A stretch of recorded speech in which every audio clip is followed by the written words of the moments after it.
আজ আমি এক নতুন জায়গার সন্ধান দিতে চলেছি, যেখানে পৌঁছাতে আমাদের ব্যবহার করতে হবে রেলপথ, সড়ক পথ এবং নদীপথের। আমাকে এখানে পৌঁছাতে প্রায় 140 কিলোমিটার পথ অতিক্রম করতে হবে। নমস্কার বন্ধুরা, সুন্দরবনের তো অনেক গল্প শুনেছেন, যেমন সুন্দরবনের বাঘ এবং ম্যানগ্রোভ অরণ্য। আজ আমি যে প্রান্তে দাঁড়িয়ে আছি সেই প্রান্তকে বলা হয় ডুবে যাওয়া এক দ্বীপের গান। কলকাতার কাছাকাছি এমন একটা দ্বীপ যা হয়তো কয়েক দশক পর ভারতবর্ষের তথা পশ্চিমবঙ্গের মানচিত্র থেকে মুছে যাবে। হ্যাঁ, আপনারা ঠিকই ধরেছেন, আমি এখন দাঁড়িয়ে আছি সেই রহস্যময় ওই ক্ষয়প্রাপ্ত দ্বীপের উপর, যার নাম ঘোড়ামারা।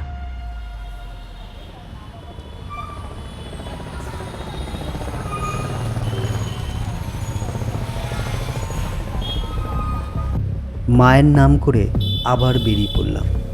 সময় এখন রাত 10:30। নমস্কার, আমি শঙ্কর।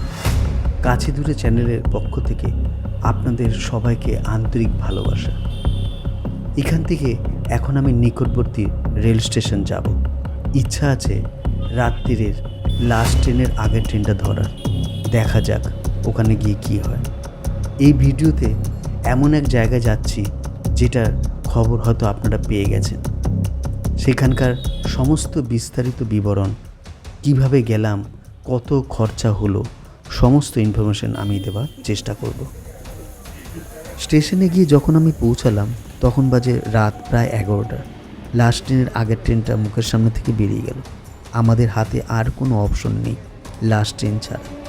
একটু টেনশনে ছিলাম, কিন্তু যাই হোক, ট্রেনটা সঠিক সময়ে চলে আসলো। আমরা আশা করি রাত 1টার মধ্যে শিয়ালদা স্টেশনে পৌঁছে যাব। কেন আমরা রাত্রির ট্রেনে এই যাত্রা শুরু করলাম সেটা হয়তো এই ভিডিওটা দেখতে দেখতে আপনারা বুঝতে পারবেন।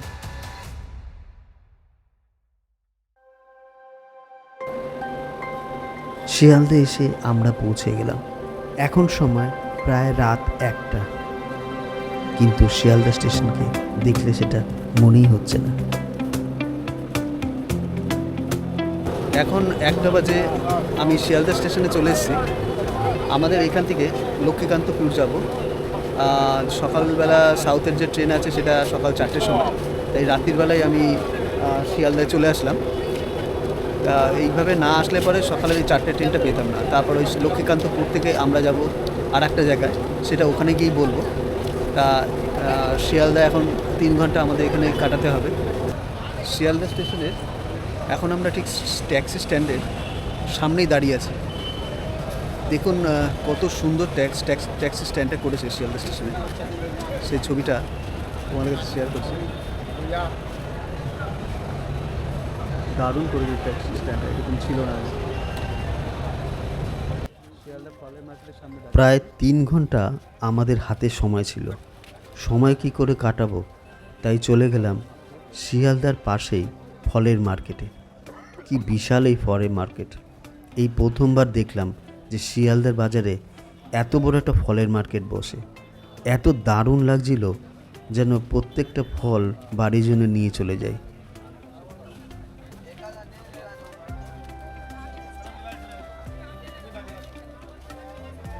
ভারতবর্ষের সমস্ত ধরনের ফল মনে হয় এখানে বিক্রি হয়, এবং সেটা পাইকারি দরে।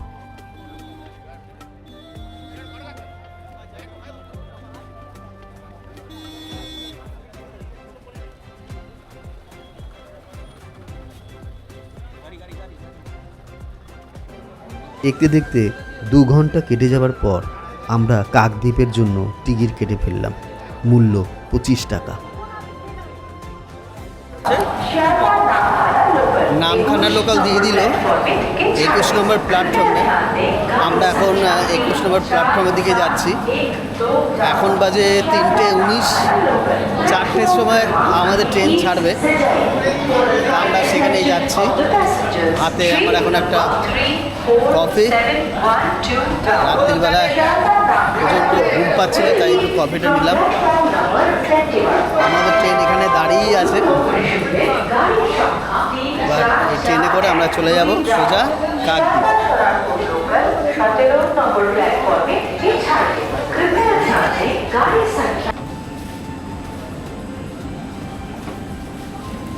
সকালের বেলা পেপার লোড হচ্ছে ফার্স্ট ট্রেনে। ডট 4টের সময় আমাদের ট্রেনটা রওনা হয়ে গেল কাকদ্বীপের উদ্দেশ্যে। আপনারা কিভাবে যাবেন? ভোরবেলা কাকদ্বীপ যাওয়ার সবচেয়ে দ্রুত রুট হচ্ছে শিয়ালদা থেকে লক্ষ্মীকান্তপুরের ট্রেন ধরবেন, যেটা সকাল 4টের সময় ছাড়ে, আবার পৌঁছায় 5টা 35 মিনিটে। তারপর লক্ষ্মীকান্তপুর থেকে কাকদ্বীপের ট্রেন ধরতে পারেন, যেটা 5টা 55 মিনিটে ছাড়ে। এইটা হচ্ছে ট্রেন জার্নির সব থেকে সহজ এবং তাড়াতাড়ি পৌঁছানোর পথ।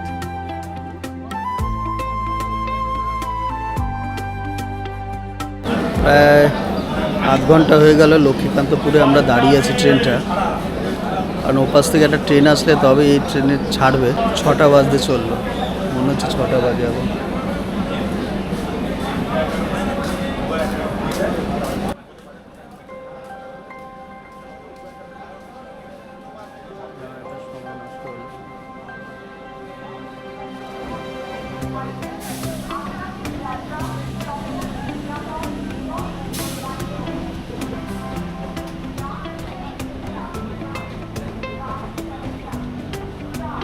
ছটা 35 বাজে, এখন আমাদের ট্রেনটা ছাড়লো। প্রায় আধ ঘন্টা 35 মিনিট লক্ষ্মীকান্তপুর দাঁড়ানোর পর এই ট্রেনটা এখন ছাড়লো। এই ট্রেনটা ছাড়লো, তারপরে আমাদের ট্রেনটাও ছাড়লো একসঙ্গে। এখানে অনেকটা লেট করে দিল আমাদের ট্রেনটা।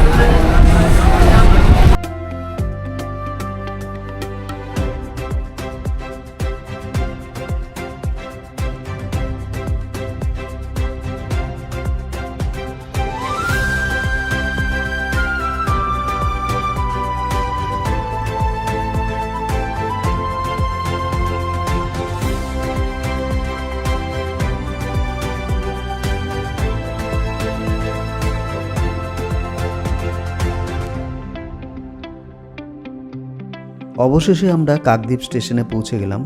সময় এখন সকাল 7টা 11 বাজে। এখন হয়তো আপনারা নিশ্চয়ই বুঝতে পারছেন আমরা ওরকম সকাল 4টের ট্রেনটা কেন ধরেছিলাম, এত তাড়াতাড়ি পৌঁছাবো বলে। অন্যভাবে যদি আসতাম তাহলে আমাদের এখানে আসতে আসতে অনেকটাই সময় নষ্ট হয়ে যেত।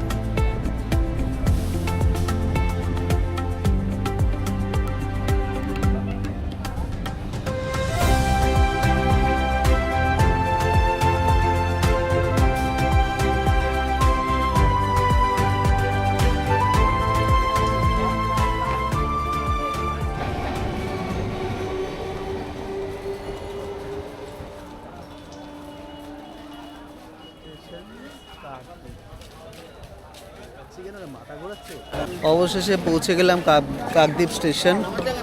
এখান থেকে এবার আমরা টোটো ধরবো বা অটো ধরবো, যেটা আছে কিনা দেখব। তারপর আমাদের এখান থেকে চলে যাবে আর একটা স্পটে যাব।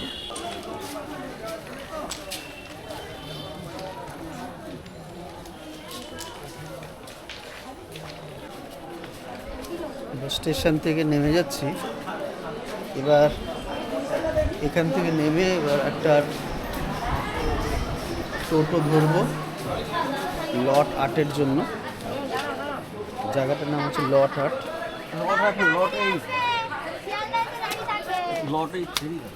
লট 8 ফেরিঘাটের দিকে যাবো। এবার দেখি এখানে টোটো পাওয়া যায় নাকি।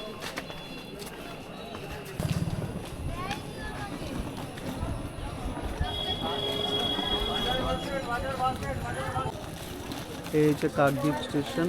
এখান থেকে বেরিয়ে টোটো অটো অনেক কিছু পাওয়া যাবে। এখান থেকে বেরিয়ে তোমরা দেখতে পারো। আমরা এখন ওদিক দিয়ে একটু যাবো, পাশে যদি গাড়িটা ওখান দিয়ে পাওয়া যায় কিনা একবার দেখে নেব। এখান থেকে যেতে সময় লাগবে 25 থেকে 30 মিনিটের মতো সময় লাগবে লট 8 ফেরিঘাটের দিকে। আমাদের ট্রেনটা ছেড়েছিল 4টের সময়, এসে পৌঁছালো প্রায় 7টা 15-তে। অলমোস্ট আধ ঘন্টা 35 মিনিট মতো আমাদের ট্রেনটা লেট ছিল। এই হচ্ছে স্টেশনের রাস্তা, এখান থেকে নেমে এখানে অনেক টোটো বা অটো পাওয়া যায়।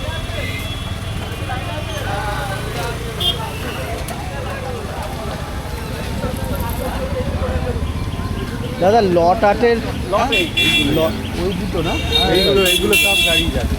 কত করে গো? কোনটা যাবে, কোনটা যাবে দাদা?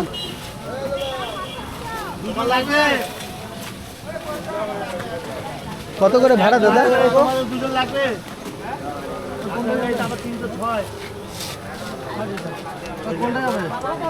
কত করে ভাড়া দাদা? 20 টাকা করে। 20 টাকা করে, চলো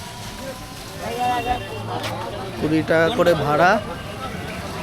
কোনটা যাবে দাদা? এটা ও আচ্ছা, ওই পারেরটা। আচ্ছা, কাকদ্বীপ থেকে রওনা হয়ে গেলাম একটা টোটো নিয়ে। 20 টাকা ভাড়া নেবে এখান থেকে। আমরা এখন যাচ্ছি লট নম্বর 8 ফেরিঘাটে। দূরত্ব 2.5 থেকে 3 কিলোমিটার। সময় লাগতে পারে 2 থেকে 20 মিনিট। তারপর ওখান থেকে আমরা মুড়িগঙ্গা বেরোবো।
ওয়েদারটা এখন খুব ভালো, রোদ্দুর উঠেছে। এতক্ষণ সকাল থেকে বৃষ্টি বৃষ্টি পড়ছিল, তা এখন বেশ রোদ্দুর বেরিয়েছে, সূর্য মামা দেখা গেছে, ভালোই লাগছে ওয়েদারটা। এরকম যেন ওয়েদারটা থাকে, তাহলে ছবিগুলো ভালোভাবে তোলা যাবে।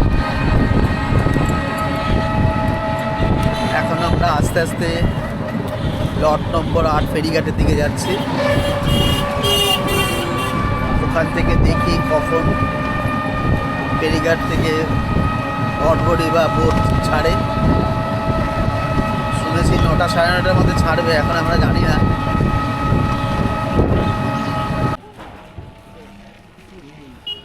লট নম্বর 8 চলে এসেছি, এবার আমরা ফেরিঘাটের দিকে যাব।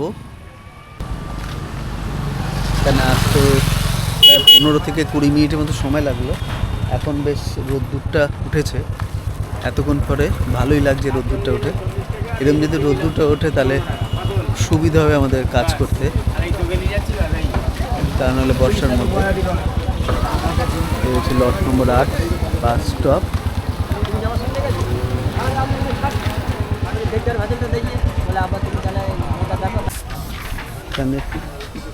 দাদা কখন ছাড়বে ঘোড়ামারার দিকে? এখনই বেরিয়ে গেল? ও তাহলে এরপরে কটা? 9টায়? বসলে হবে, তারপরে 9টায় ছাড়বে। মানে এখন বাজে আপনার 7:50, মানে এখনো 1 ঘন্টা 10 মিনিট বাকি। হ্যাঁ, 1 ঘন্টা 10 মিনিট বাকি এখন। আমাকে তো নিয়ে করুন না। হ্যাঁ, আপনাদের নিয়ে আছে তো। আপনাকে তো প্রথমে ছবিটা ধরলাম তো। আপনারা কি ওদিকে যাচ্ছেন নাকি? আমরা ঘোড়ামারা যাবো। ও আচ্ছা, ওই আপনি কি ওই যে আমরা যে আপনার ইকো ট্যুরিজম বলে একটা একদম থাকছে? ফুল প্যাকেজেই আছি। হ্যাঁ হ্যাঁ সঙ্গে চলুন, চলুন সঙ্গে আরও অনেক কিছুই কথা হবে। হ্যাঁ নিশ্চয়ই নিশ্চয়ই। আর ভালোই হলো, দাদাদের সঙ্গে দেখা হয়ে গেল। দাদারাও দুজন বেরিয়েছেন, আমরাও দুজন বেরিয়েছি। না না, দুজন না, আমরা 10-11 জন। ও আপনাদের পুরো টিম? আমাদের পুরো টিম, আমাদের পুরো টিম, আমরা 10-11 জন আছি।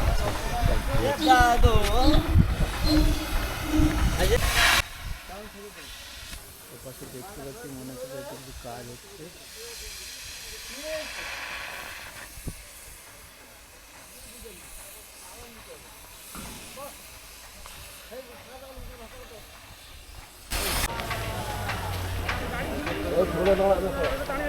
আট নম্বর ফেরিঘাটের ঠিক ওই দিকে যেটা দ্বীপটা দেখা যাচ্ছে ওইটা হচ্ছে সাগর দ্বীপ, আর তার ঠিক এই পাশে যে দ্বীপটা দেখতে পাচ্ছি ওই যে দ্বীপটা ওইটা হচ্ছে ঘোড়ামারা দ্বীপ। আমরা ওখানেই যাব।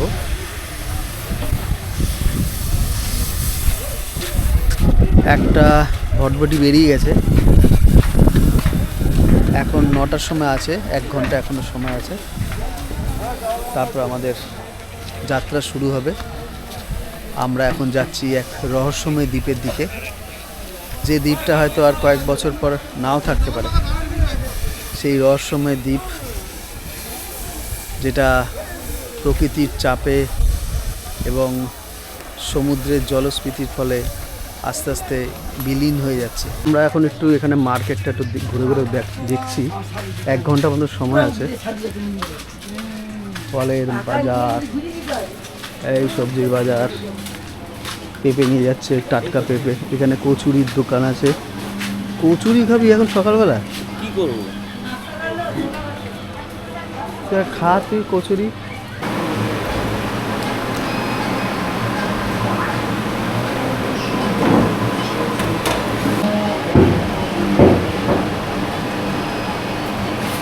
এসছে আমাদের খাবার, এটাকে মেখে নেব ভালো করে, এবার খাবো।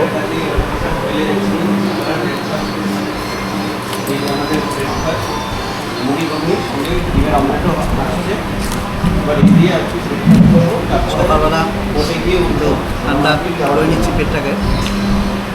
কালকেও রাত্রিবেলা কিছু খাওয়া হয়নি, আর এখনও অনেকটা জার্নি বাকি আছে। এখন 1 ঘন্টা পরে আবার আমাদের ফেরিঘাটে লঞ্চ আসবে। ততক্ষণে এখানকার সবচেয়ে ফেভারিট এই যে মুড়ি ঘুগনি,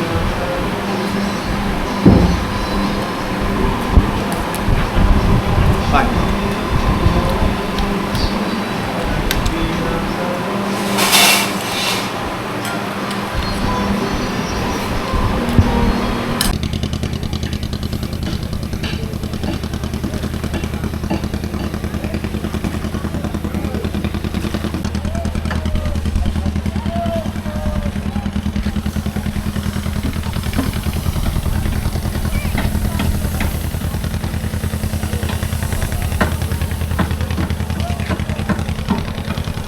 এই সামনে যে ফেরিঘাটটা দেখছেন, এই ফেরিঘাটের লঞ্চগুলো সোজা চলে যাচ্ছে গঙ্গাসাগরের দিকে, ঠিক আছে? আর আমরা যে ফেরিঘাটে দাঁড়িয়েছি এটা যাবে ঘোড়ামারার দিকে, মানে ঠিক ডান দিকে। ওইটা যাবে বাঁ দিকে আর আমাদেরটা যাবে ডান দিকে। তা ঘোড়ামারা দ্বীপের এখন আর লঞ্চ নেই, আমরা ওয়েট করছি।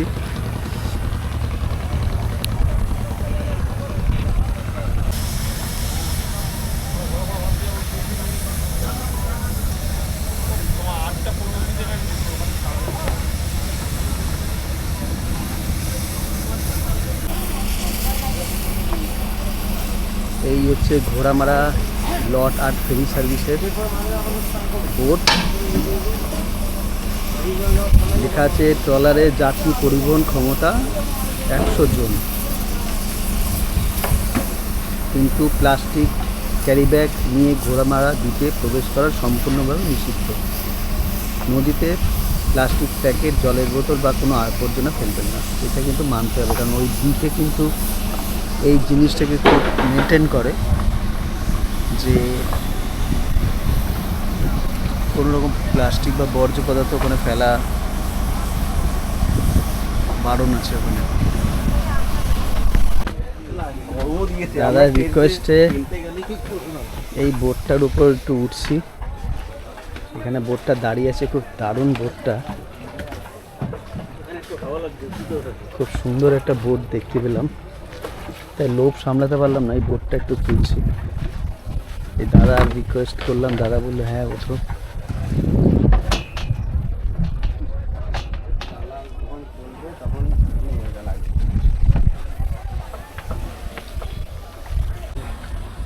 ওখানটায় আগে প্রচুর লোক ছিল, পানবাড়ি ছিল, এখন কিছু নেই। ওই পানের চাষ হয় না এখন আর? হ্যাঁ, আমাদের গঙ্গাসাগরে প্রচুর পানের চাষ আছে। শুনেছি ঘোড়ামারাতেও নাকি ছিল পানের না চাষ। ছিল, ওই জল ঢোকার কাছ থেকে একটু কম হয়ে গেছে, কমে গেছে। কমিয়ে গেছে, এত বেশি নেই, আছে অল্প আছে, যত বেশি নেই। কিছু তো ব্যবস্থা করতে পারে, মানে বোল্ডার ফেলে হবে না, ওটা বোল্ডার ফেললে কিছুই হবে না, আটকানো যাবে না, কিছুই করা যাবে না। ওটা যাবে না, কারণ ওই আমাদের হুগলিমুনির সামনে আটকাতে পারছে না, হ্যাঁ ওটা ভেঙে ভেঙে চলে এসছে। হ্যাঁ, আউবি বোল্ডার এবছর বলেছে কি ফেলাবে বোল্ডার, আইলাবাদ হয়ে বলেছে, তখন হবে কিনা বলেছে। সেই প্রকৃতির হাতে তো তাও কিছু করার নেই। হ্যাঁ, আর যেভাবে জল বাড়ছে, প্রচুর প্রচুর প্রচুর জল বাড়ছে। লঞ্চ এসছে।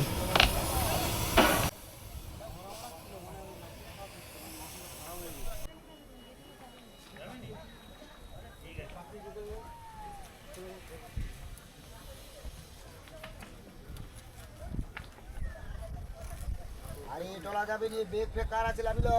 আমারটা আমি লাগি। টলা যাওয়ার লাইন না। আরে ও আইছো।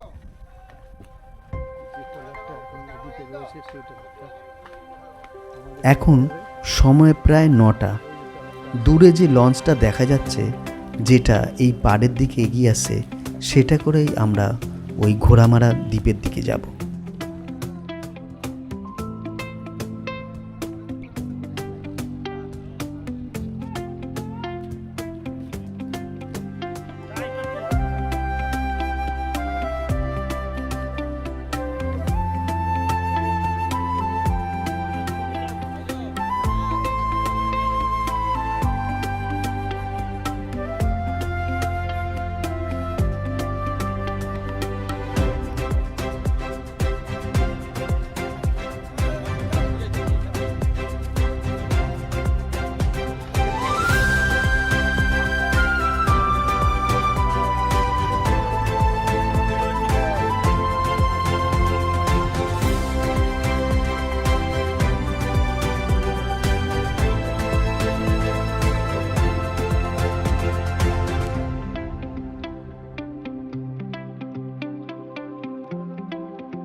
আমাদের লঞ্চটা এখন হুগলি নদীর শাখা মুড়িগঙ্গা নদীর উপর দিয়ে যাচ্ছে।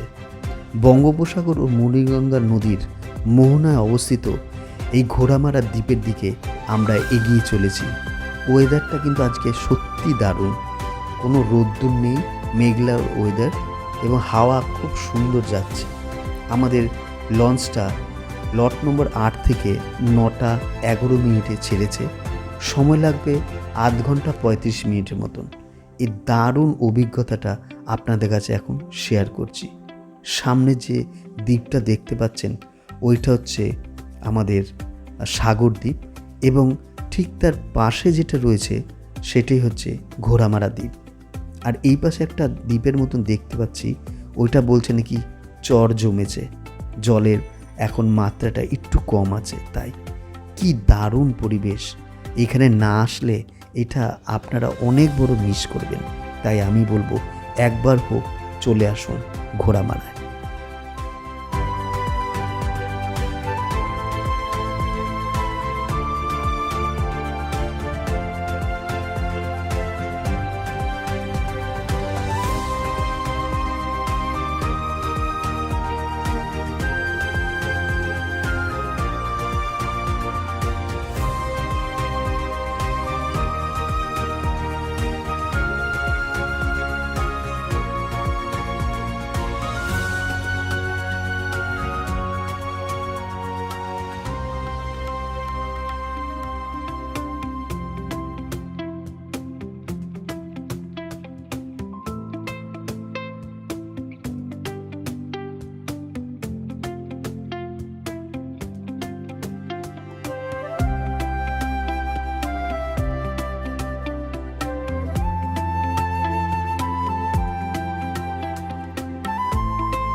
ঠিক আছে।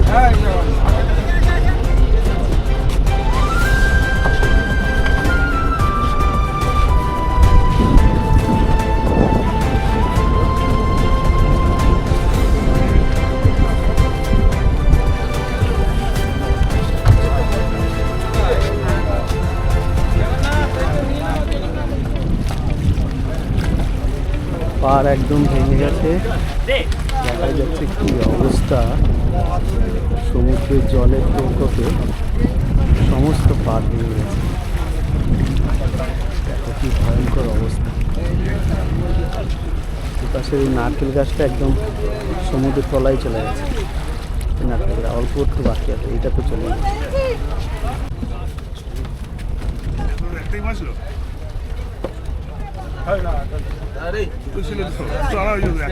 ব্যাপার নেই, তারা এবার আমরা অবশেষে মুড়িগঙ্গা নদী পেরিয়ে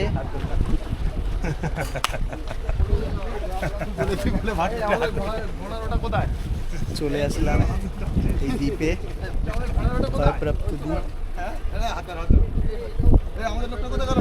এটা জায়গাটা দেখো কিরকম।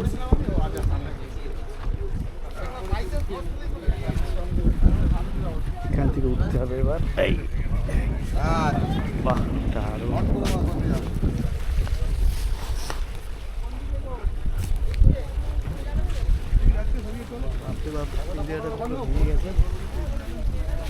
আমরাই হয়তো পড়ে যাব।